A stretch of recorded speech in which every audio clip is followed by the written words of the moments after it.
Power star Pawan Singh का song half दे दे बे, उसका आज ट्रेजर रिलीज किया जाएगा कि नहीं, फिक्स डेट बताने वाले हैं दोस्तों। वीडियो पे बने रहे इसी तरह के रिलेटेड वीडियो पाने के लिए। आप लोगों को बता दें कि पवन सिंह का आज इसका ट्रेजर रिलीज किया जाने वाला है दोस्तों। इसी बीच बात करें तो इसमें सिंगिंग के बारे में बात करें तो इसमें पवन सिंह और शिल्पी राज इस गाने को गाए हैं दोस्तों।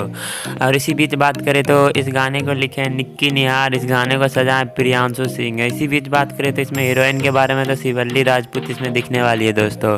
और इसी बीच बात करें तो इस सॉन्ग को रिलीज किया जाएगा ग्लोबल म्यूजिक जंक्शन से, जो कि यूट्यूब चैनल है इनका। इसी बीच बात करें तो इनका कल रिलीज या आज रिलीज किया जाएगा, इसका कोई फिक्स डेट नहीं बताया जा रहा है। अभी मीडिया रिपोर्ट के बारे में बात करें तो इसका टीजर रिलीज कर दिया जाएगा कल दोस्तों।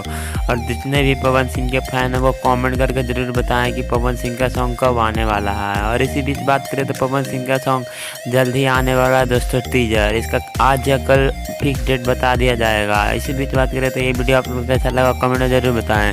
इसी तरह के रिलेटेड वीडियो पाने के लिए चैनल को सब्सक्राइब करें। मिलते हैं नेक्स्ट वीडियो में।